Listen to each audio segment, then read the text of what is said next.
Um, on a beautiful day, on a beautiful time. Good evening, everyone.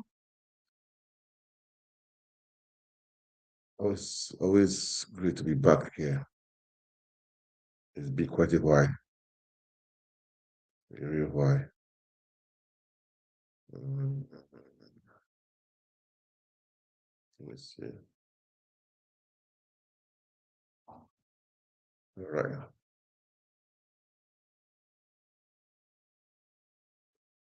That's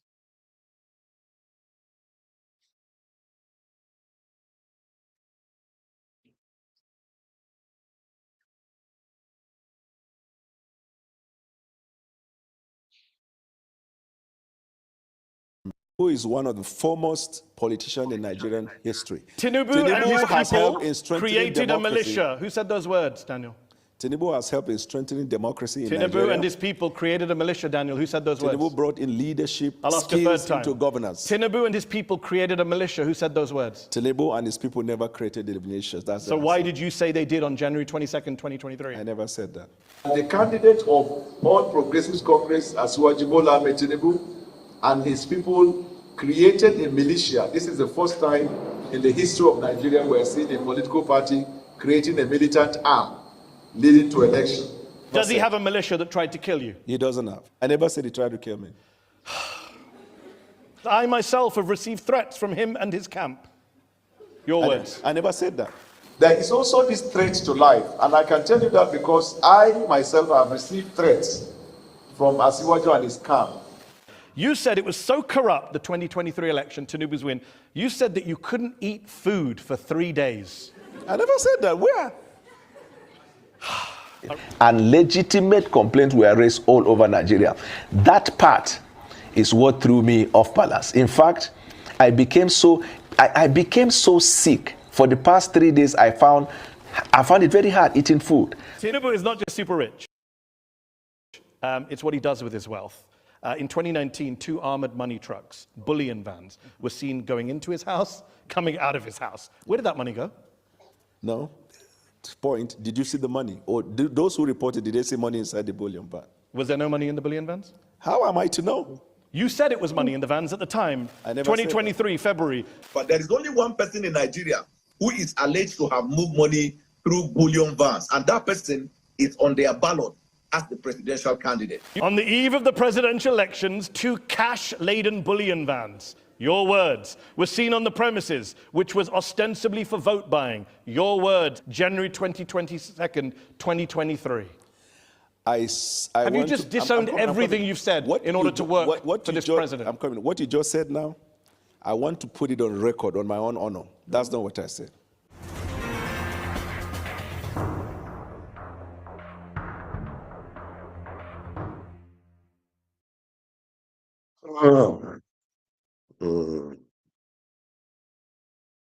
Well, guys, you are welcome.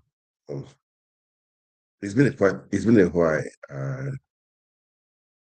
I've been live, okay. You know, I stopped making videos for the past almost 2 years or so. I think over 2 years. I stopped doing this stuff. But I just have to think again. It's our country, and we all need to do something, man. Everybody need to do something. Everybody. We should not just leave it for some few people to do it. Because I stopped, because that's why I was talking about Nigeria politics, so many things. But I came to realize you have to just do something. You cannot just keep quiet because when you think those people, they are so corrupt that you cannot do anything. No. One or two things must be done. So I would say once in a while, I'll be coming out to do some videos. This is the country we live in, man. Nigeria is our country. We could be in diaspora, could be anywhere you are. One thing you should know, Nigeria is our country. And that is it. We cannot run from it. We cannot run from it. All right. So not giving up. We must build our country, Nigeria. All right. If we allow people like this, Daniel Bwala, to represent us, it's a shame. It's a shame. I would say, we have characters like this are so many. Him and Redon Omokri, they are all the same in the same boat. Because the politics or the elections, or rather, is around the corner. It's next year. So you have to wake up. We all have to wake up and do something. That is just the truth. We cannot just allow these things to be happening and we just put our hands. It's just not right. You get it? So as I said to myself, man, I have I need anyhow it is. We all need to come out and make something happen. Make something happen. Okay? Make something happen. So once in a while, I will be coming out because last time I was talking really, man. But after the elections of Peter Obi and Tinubu, after the court wahala, I stopped. I tried to just was not doing some videos to motivate people, inspire people, don't give up. Okay, but I think it's high time we all come back to do some things, man. I'm not a politician, all right, but we all be affected. If you say I'm not a politician, then the politicians are doing that nonsense and getting away with it. So we should all come out and start speaking. Enough is enough, man. Enough is enough. We should not be quiet. We should not just allow these people that don't care about you to continue to dictate what happens in our country. Okay? So that's the reason I said, okay, from now on, I will be talking. It doesn't matter at least, at least I know that I will affect some people. That is how it is. At least I will air my view. Who knows? And who knows? So I will tell people that these influencers, they are all quiet right now, man. I know money is in hands. Things are happening in Nigeria, but we should all wake up. Okay, we should all wake up, and we cannot allow things to happen. We cannot just allow this to be happening every time now. It's enough is enough, man. It's time for us to take our country back. Where the wise keep quiet, the fools will rule. Do you understand? The fools will rule. And the decisions they make will all affect. It will affect you. Definitely affect you. So we should be wise and we should all wake up. We should be wise and we should all wake up. Okay. I'll play the full video of this guy. Okay. I'll play his full video of how he messed up himself, man. Rufai was dealing with them in Arise TV. For him, he said that was not enough. He wants to go international. And Mehdi dealt with him seriously, man. It was a shame. It was a big shame. And this is what position, I don't even position myself. I think the publicity, I don't know, to the president. It's a shame. It's a shame. That boy, I know you and Venom Mukulu are the same thing, man. You guys, you talk different sides of the mouth. And this is somebody's husband, somebody's father, somebody's uncle. The president of Nigeria flew himself like that. Oh man, it's a pity. Anyway, like I said, I'll be coming up once in a while to see for things, okay? I will. There's no need for us to be quiet. There's just no need for us to be quiet. That is the truth. Enough is enough. Okay. Anyway, let me look for the video. Let me play it. Let me look for the video now. The full video, but I think it's about 40 minutes. I don't know. I don't think I can play all, but anyhow it is. Let me see. Um, where is the video? Just a moment, guys. Let me see. Where did I put the video now? Mm, mm, mm, mm. Wow. So sharing first. Okay.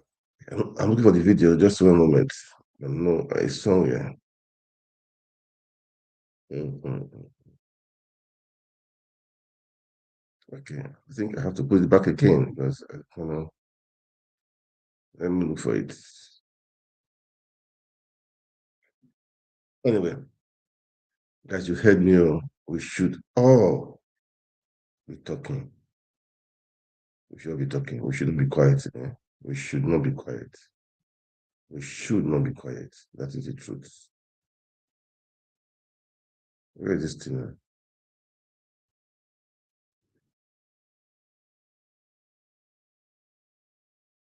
Okay, I can't find it again. Right. Wow, wow, wow, wow, wow. This is serious. Guys, just 1 minute, okay? I'm looking for the video to play. I know I have it somewhere. Okay, let me remove this. Let me remove this. All right, just okay.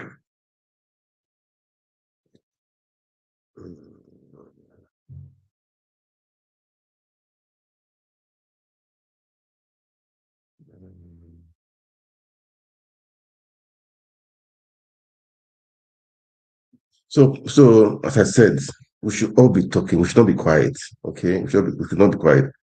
Look, personally for me, I'm not in any party. APC, ADD, ADC, CDC, PRP. I'm not. I'm obedient. Okay, I will say it. I will say it again. I am obedient. All right. So one thing I know. Wake up, we go. I go. Okay, but look, this ADC of a thing. The position are there. I don't trust them. Rotimi, what's that name? Edufai self. I don't like that guy too. You know, the former VP, he's a senator. I told Boka, I don't want to deal with them personally. I don't, I don't trust them as politicians. It's just Peter Obi. Where you go, I look then to know what to do. Do you understand? That is my own. But one thing is that if we end up say it's an enemy to anybody, bye bye. None of them. Bye bye. Was who? Among those people there. Is it not me? Amechi or who? Or who? So personally, I will not. I will not. I will not. So if it's one of if it happens, let's say he assume, say I don't know, say don't get the VAT, or say it take to be a running me to anybody. Bye bye. I leave them alone. That is my own. Everybody is free to everybody is free. But for me, that's my own. I will not I will not accept personally. I will not accept that. That is my own anyway. Okay, let's listen to him. Let's listen to him. It is video is not what you see the foolishness of this boy. Sovereign, independent nation, a powerhouse in Africa. So why did you just let Donald Trump and the United States bomb your country on Christmas Day? The United States government did not bomb our country. The decision by the US government was anchored on the intelligence sharing between Nigeria and the United States and the agreement on the operation. So Donald Trump just didn't bomb Nigeria at his own whim? No. The US Secretary of State, Marco Rubio, called our own foreign affairs minister when the decision was made that that was the time to strike, and the foreign affairs minister got in touch with the president. So this was a joint operation, you're saying? Yes, it was a joint operation. On the What Nigerian... I don't understand is, how can it be a joint operation when Donald Trump says that there is a genocide going on against Christians carried out by Muslims with your government turning a blind eye? You've called that narrative a hoax. You said it creates discord in Nigeria. Right. So when Donald Trump says he's bombing Nigeria to protect Christians from a genocide, is he lying? We both disagree as to whether the so-called genocide in Nigeria was against Christians. We believe that it is a targeted killing by insurgents, Boko Haram bandits, and all of these criminal elements against the people of Nigeria, Christians, Muslims, and those who have not identified with any religion. Donald Trump believed it is Christians.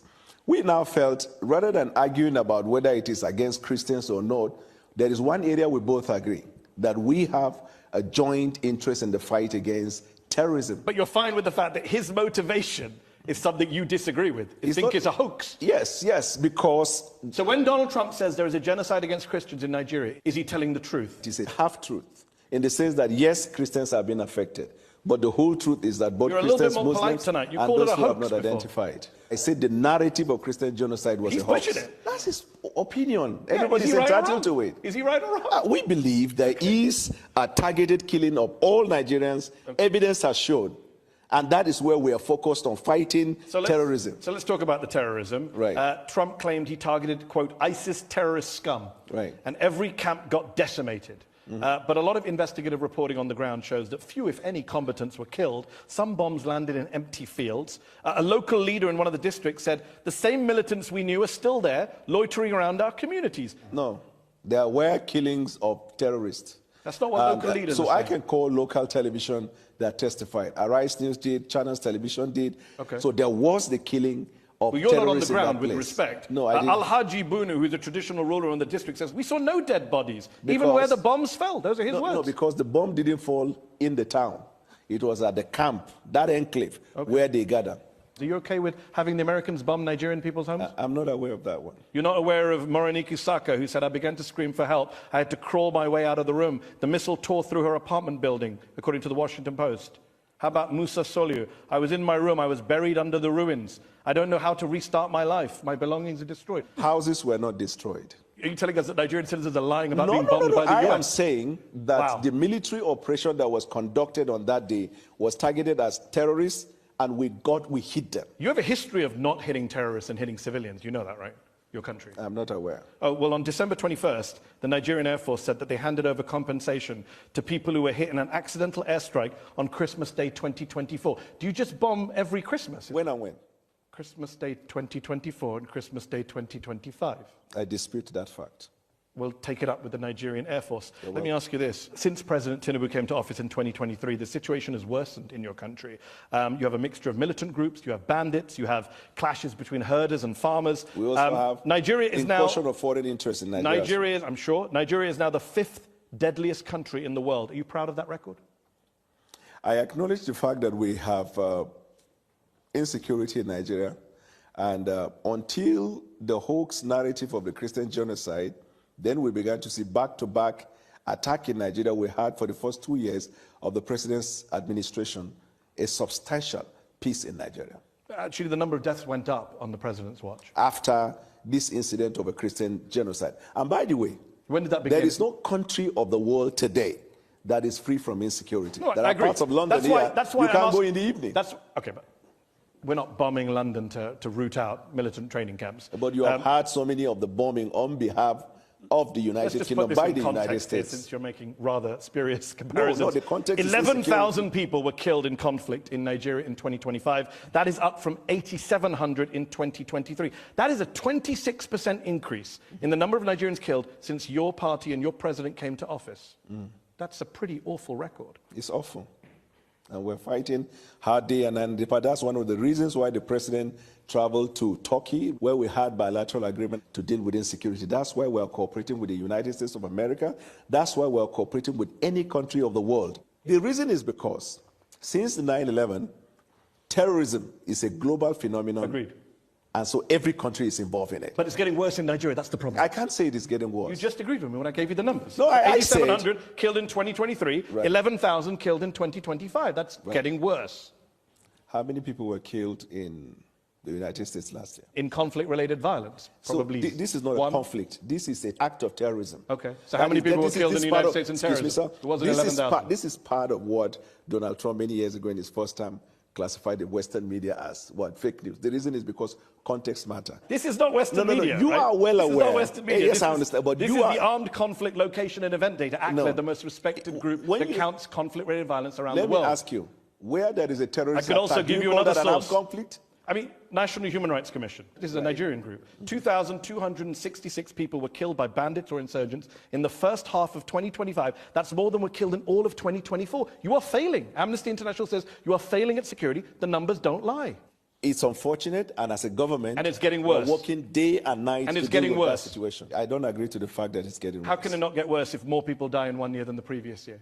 Context matters. What's the context? The context is not Yeah, getting worse. man, this guy was in a hot seat. You're The not context prepared. is not getting worse. The context is that it is not getting worse because you see, this is a water, right?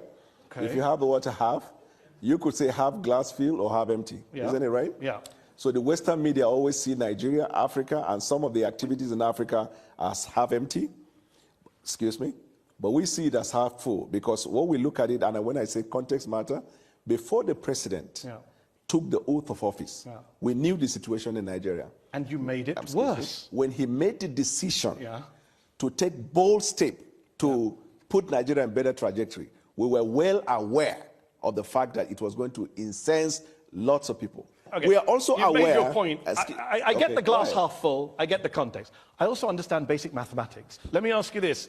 President Tinubu only declared a national emergency in November of 2025, brought in a raft of policy changes. After Trump declared your country to be a country of particular concern for failing to deal with the threat of Christians, does your government only spring into action when it is internationally shamed into doing so? Unfortunately for you, 6 months before that, we arrested the leaders of La Kurawa and Boko Haram. Some months before that, we killed a certain number of terrorists that the U.S. government, State Department, commended Nigeria. The U.S. Embassy celebrated the fact of the exploit of Nigeria before Donald Trump said that. But again, he shamed you, and you declared a national emergency. You didn't do it before he shamed you. We declared the national emergency 6 months before Donald Trump's statement. No, that's not true. The president it was in November of 2025. No.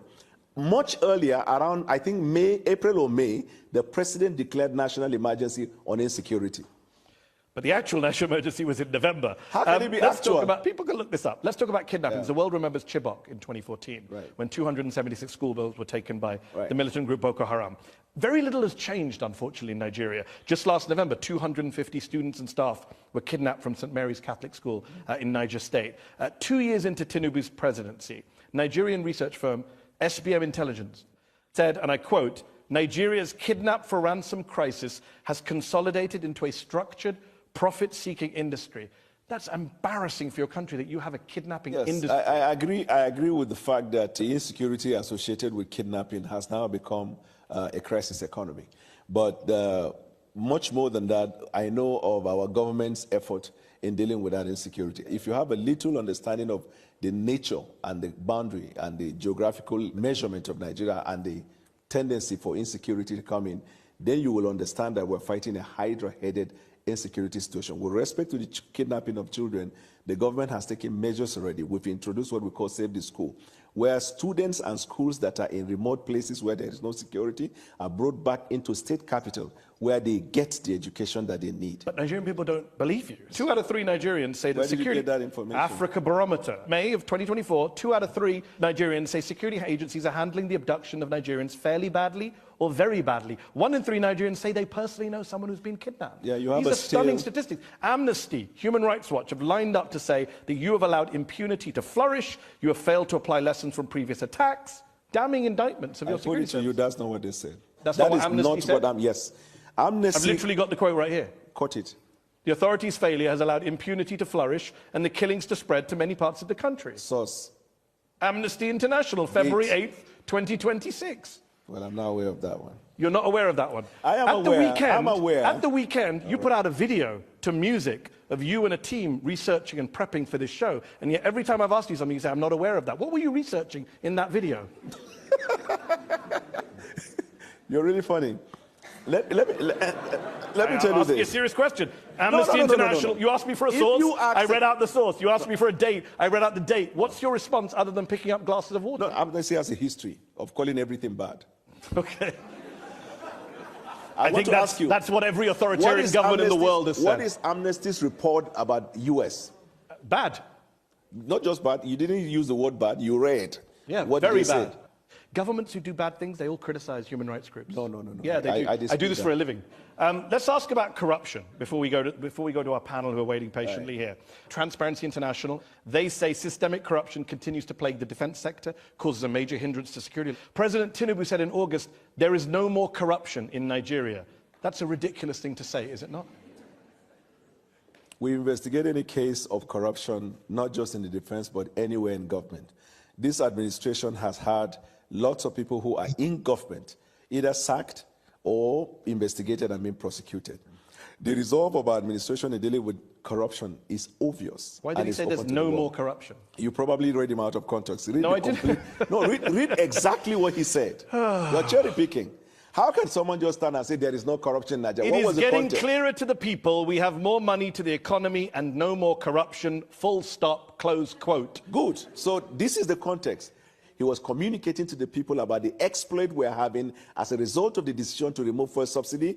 We dealt with the question of corruption in the oil industry. And that's not what he said, but okay, he didn't say anything about the oil industry. That's why I say context matters. Well, you can't just make up the context. He didn't say anything about the oil industry. He said we have more money to the economy and no more corruption. In fact, he was criticized in Nigeria for this. Last question on this. How can Nigerians take Tinubu seriously on eliminating corruption when he appoints someone like Abubakar Bagudu as Minister of Budget and Economic Planning, a man who, according to the US Justice Department, with others, embezzled, misappropriated, defrauded and extorted billions with a B from the government of Nigeria under the dictator Sani Abacha. Bagudu avoided criminal charges. He cut a deal with the Nigerian government, returned some of the money. But the president literally put Nigeria's budget in the hands of a man who's accused of looting billions of dollars. You started your introduction by saying this is a sovereign country. The decision of the court in the United States does not bind the Supreme Court of Nigeria. But he gave $163 million. And that man is now in charge of the Nigerian budget. You're okay with that? Hey. I think Do you think it's funny? I mean, No, two-thirds of Nigerians... You think it's funny. No, I don't. I think people who are giving $163 million back shouldn't be in charge of the country's budget. Thank you for your observation. Okay, but do you think they should be in charge of the budget? There's no evidence that that minister has misappropriated funds in the government of Nigeria. Why did he give back $163 million? To Nigeria or to the U.S. To government? Nigeria. Why did the U.S. government give him $100 million? It's settlements. That's what you do in settlements. Okay. Why was he settling? Yeah, so okay. So you're comfortable with a guy who is accused by the U.S. Justice Department of embezzling with the Sani Abacha regime billions of dollars being in charge of the budget Are today? you okay with a president of one of the countries in the world who was convicted by the courts in that land and the person is still governing the country? Who are you referring No, I'm just asking. But which country? Okay, are you also okay? Are you also okay? Because if it's Donald Trump, I'm a well-known Trump supporter. Are you also okay with the Prime Minister of a country who was accused of making a wrong judgment in an appointment that led to a lot of problem, but he has not resigned, he's still governing? Are you okay with that? Well, by the time this show airs, he may have resigned. So your argument Now that that Keir it has come to Starmer light, and Donald Trump, basically everyone else is corrupt. Okay. Let's go to our panel on that. I'm joined by Aisha Osorio, lawyer and writer with the Open Society Foundations. Aisha, how would you rank this government's record when it comes to I will just move this on a little bit forward. On a scale of 1 to 10, I would say 1. And I think one thing that I haven't heard in the conversation so far is that since President Tinubu came into office, we have no diplomatic presence in any of the major capitals. And the reason why this is tied to insecurity, for example, let's use our borders with Chad, Niger, Cameroon. When you have no diplomatic presence in those areas, then you're not able to engage on the insecurity. We talked about kidnapping a few minutes ago. There must be a link between the atrocious amounts of money that are being raised by kidnappers. Over $1 billion in 2024, according to the national... From ransoms. That must be what's fueling the insecurity.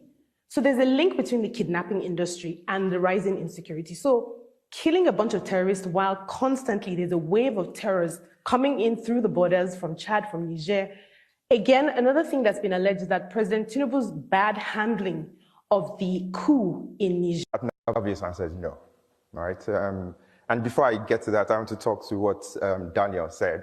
I always find it very interesting with Nigerian government officials who cherry pick statistics. We were very clear with the Nigerian people when the decision was made. It will bring discomfort temporarily. I move it a little bit, guys. The long term is what we are promising. We decided to also involve intervention mechanism in dealing with some of the hardship that the people undergo. Now, when that decision was made in May 2023, it was hellish. But as I speak to you today, the numbers, the indices and the stats are favorable to the economic reform that we have introduced. Our foreign reserve has increased substantially. Our net import dependency went down.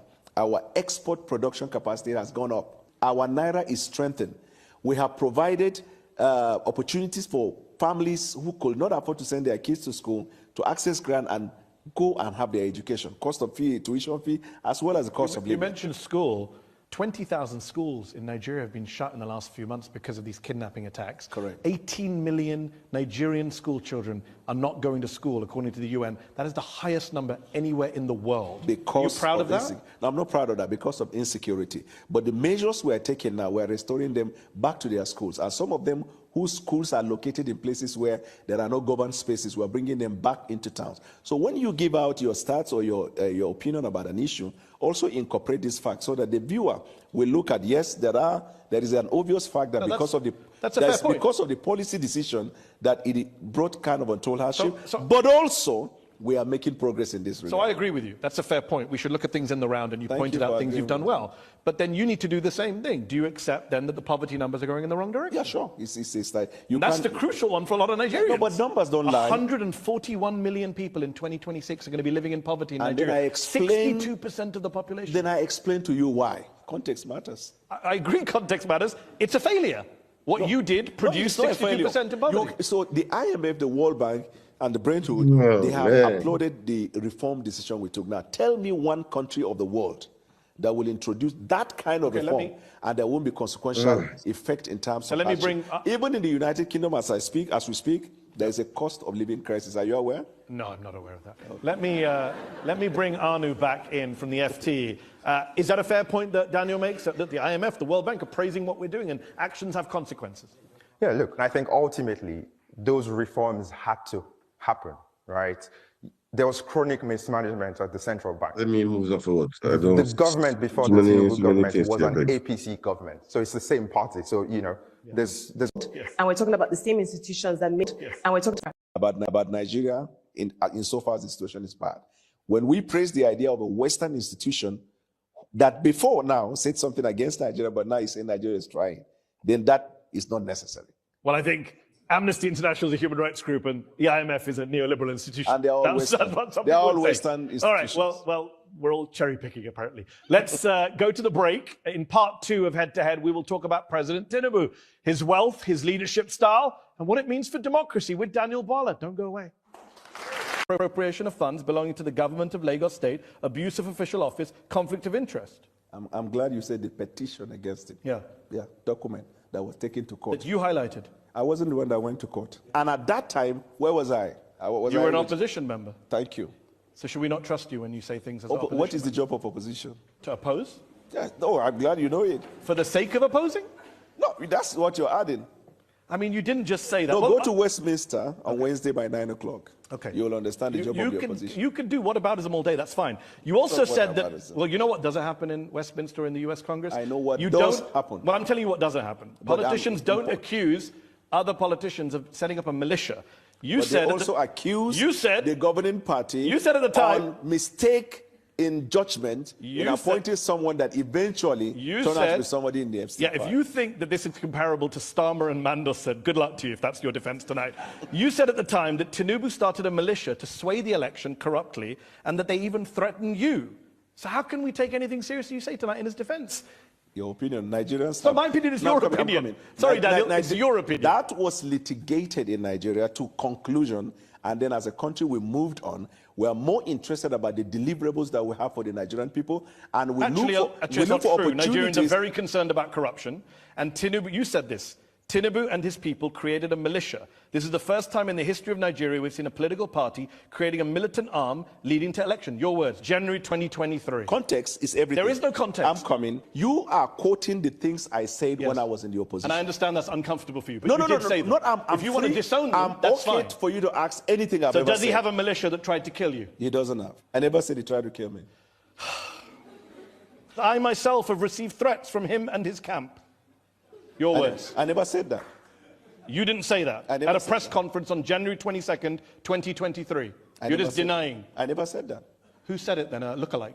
No, I don't know what you meant by that. I know I complained at the time you said about the conduct of election It is not my fault that I am able to recall your words in a way you can't. But it will be your fault Tinubu, when you read it out of context. Yeah. If we go home late tonight, context. Yes. Tinubu and his people created a militia. This is the first time in the history of Nigeria we've seen a political party creating a militant arm and leading to election. He advised his people should grab by all means necessary the process leading to elections, that they created this militia shortly after that. We have seen violence in Nigeria, and I myself have received threats from him and his camp. Tinubu never created a militia.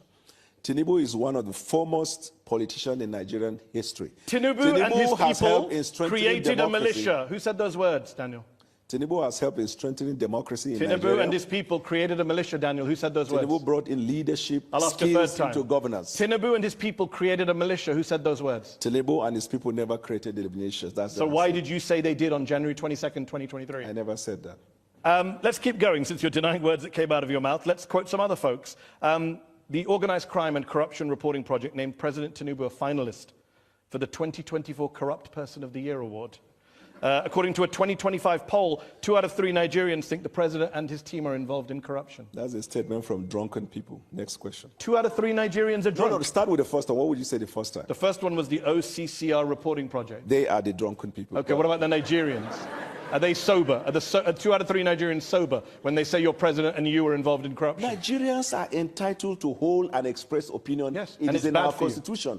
The fact that you express an opinion does not substantiate that opinion. I agree, but that's their opinion. You accept that 2 out of 3 Nigerians think that your government is corrupt. I would be happy if you can tell me a finding of court that says Tinubu is corrupt.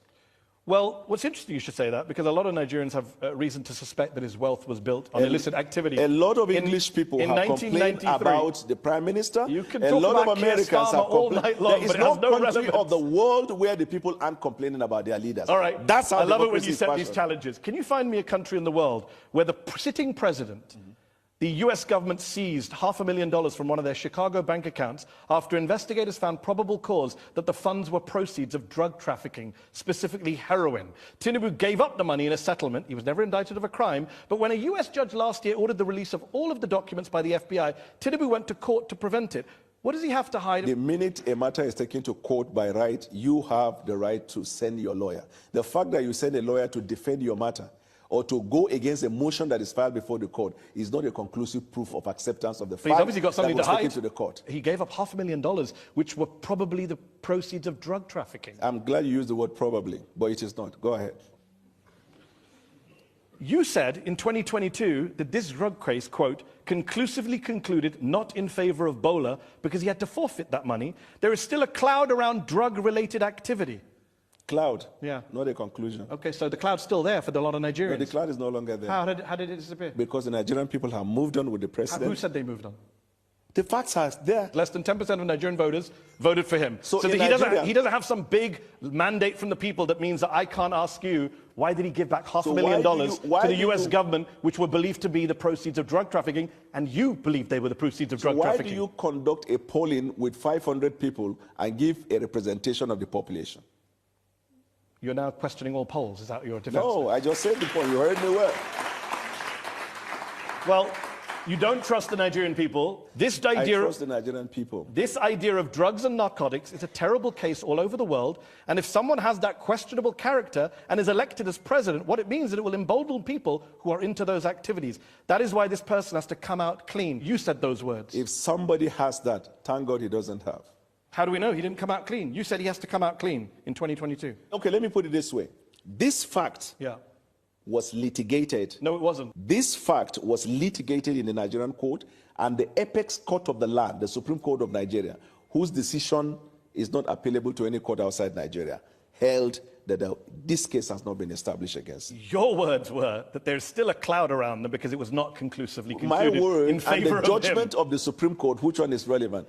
In the Constitution of Nigeria, all the decision of the Supreme Court bind all authorities and people throughout the Federation. That's what matters. The fact that he had laundered drug money, most likely in his US bank account, is not an issue for you now. It was an issue for you a few years ago. It's suddenly not an issue when you go to work for the man. How convenient. The court has held the allegation that was put up in the petition against him could not be substantiated. Well, the US hasn't held that. And in fact, the US court tried to release all the files, and the president rushed to stop them from doing that. Innocent people, is that what they do? What stopped them from releasing it? Is innocent what people? stopped them from releasing it? It's ongoing in the courts. I'm glad you said ongoing. But so let's wait until when it's... Do innocent people try and stop files from being released about themselves?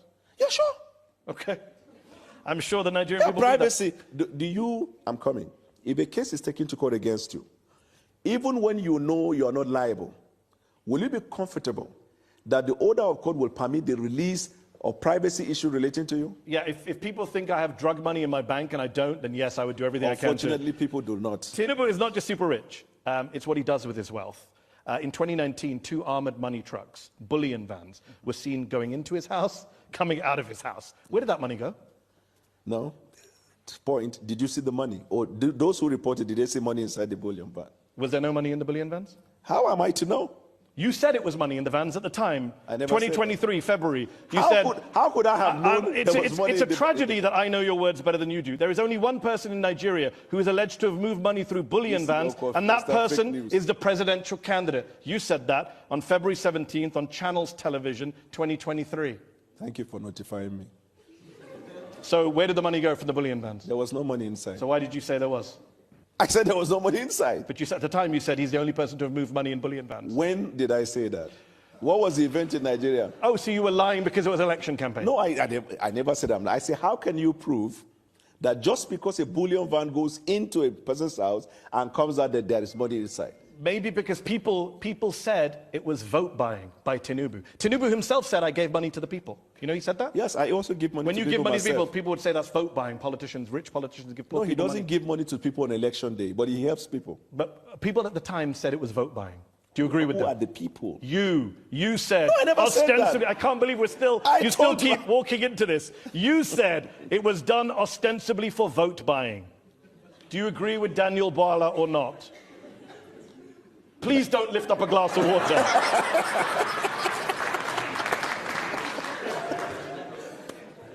On the eve of the presidential elections, 2 cash-laden bullion vans, your words, were seen on the premises, which was ostensibly for vote buying. Your words, January 22nd, 2023. Have you just disowned everything you've said in order to work for this president? I'm coming. What you just said now, I want to put it on record, on my own honor. That's not what I said. So far you've denied 2 things. This one I said, that's not what I said. Before you said it too. Well, let's just keep count. Let me tell you what you do. You will have an idea of a phrase or a word in a sentence. They coin the other part of it to project what you want to push out. I read the entire sentence to you. No, but that's wrong. No. Let's read it again. Wrong. On the eve of the presidential elections in Lagos, 2 cash-laden bullion vans, your words, were seen on his premises located on 26 Borderland Street, which was ostensibly for vote buying, your words. You can just say I don't agree with what I said, then I was lying for political I don't agree with what you said, yeah? No, with what you said. In fact, in 2023, you said that he bought his election. Did he buy his election? At the time, I thought. But when it was litigated in court, the court found out he didn't. So you thought he was vote buying, and now you don't. You thought he bought his election, now you don't. In fact, you said it was so corrupt, the 2023 election, Tinubu's win, you said that you couldn't eat food for 3 days. I never said that. Where? Arise News, March 2nd, 2023. I became so sick for the past 3 days, I found it very hard eating food. I'm sure you have a mistaken identity. I never said that. You never said that you became sick. Why will I not eat? Win, lose, or draw? You eat your food and go to bed. I'm going to spend a lot of time enjoying social media after this show is done and aired. Let's turn to our panel, who are waiting patiently once again. I'm joined by Anu Adeoye, a journalist for the Financial Times who covered Nigeria. Anu, we've talked a lot about President Tinubu and the allegations of corruption, including from Daniel Bwala, which he's now pretending he didn't make. Allegedly, okay. You recently described him as a wily political tactician. How does he wield power? Daniel and others have accused him of vote buying in the past. How does he wield power in your view?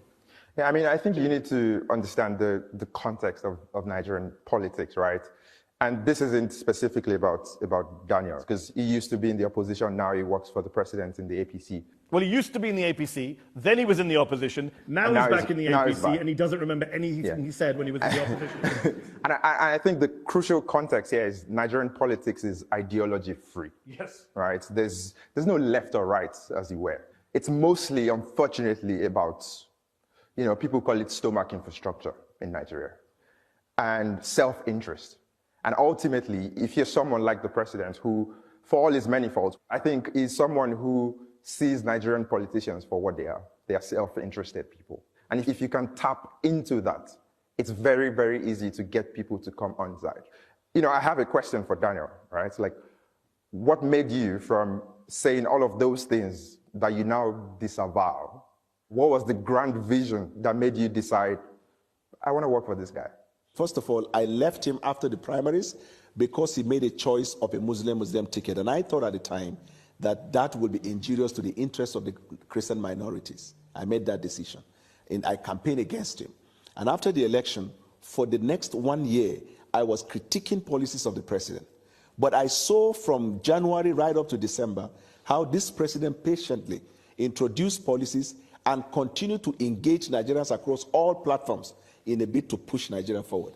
I became impressive about it, and I made a choice to do that. Just in the same way that Mehdi Hasan has worked with BBC, I worked with Sky News, then with MSNBC, and then back to Seteo.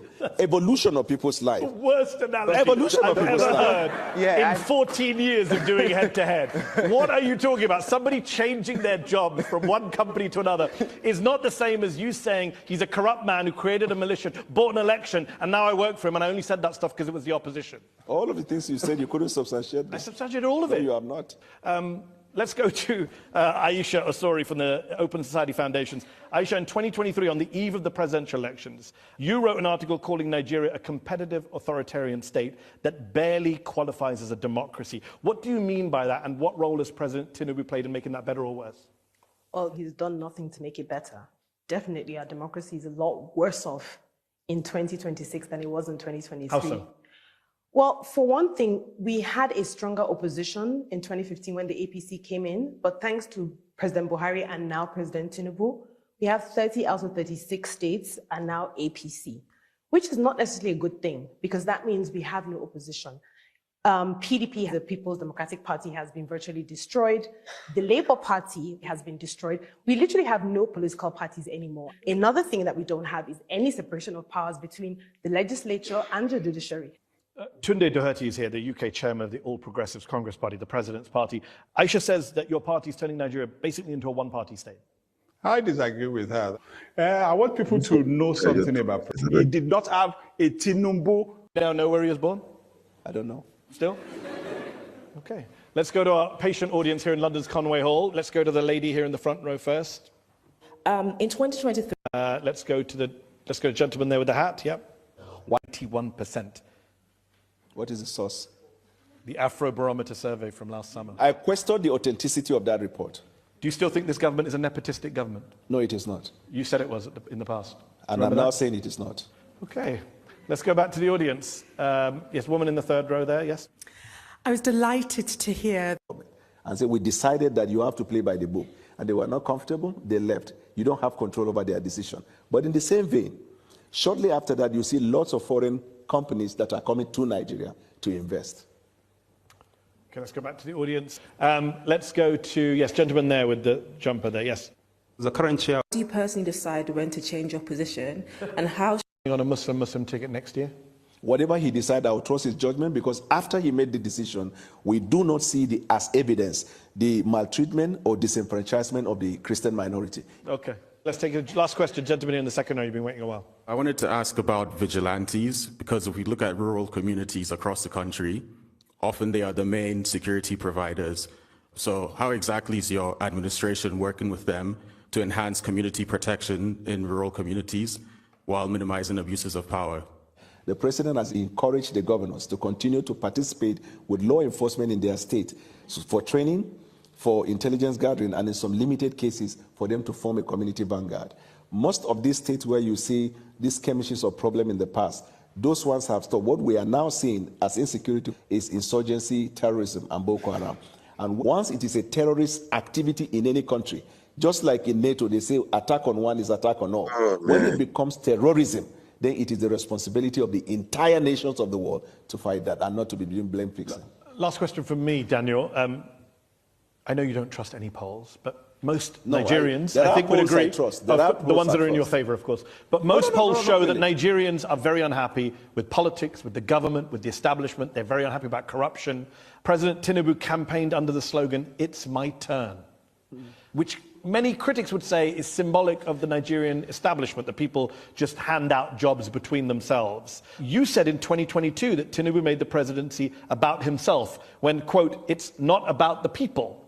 Can we end the show in agreement that what's happening in Nigeria right now is not about the people? After he won the election, he made it clear by his conduct, action, and executive act that it is about the interests of the Nigerian people. But he ran on, it's my turn. Should really He run actually did not run. It was a statement he made before the primaries. Your facts are not correct.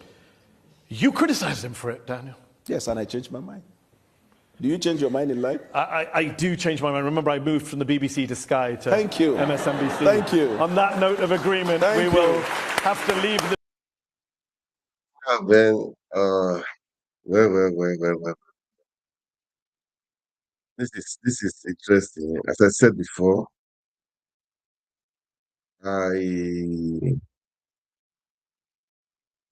I will be coming around once in a while, but as I said, we have to, it's our country. We need to fix it up, man. Okay? It's our country. I want to fix it up. So for over 2 years now, I have not done anything like this. But the year is running out. Next year is election. I'll be coming out to say one few things, okay? I mean, if ADC President Peter Obi, good.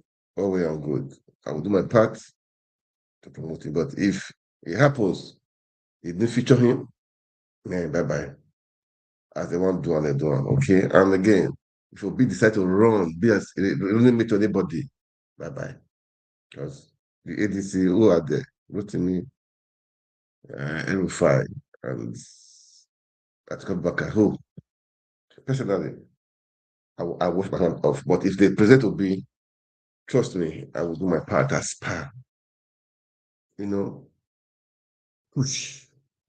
So, guys, let's watch. Let's keep on watching. But those in the diaspora, don't keep quiet to start talking. Seriously, man. Let's start doing things. And again, we should find a way out to see that those in the diaspora can also vote. Seriously. Anyway, I think, guys, for now, I'll be coming up once in a while to talk about politics. Yeah, I have to do it. We all have to do it.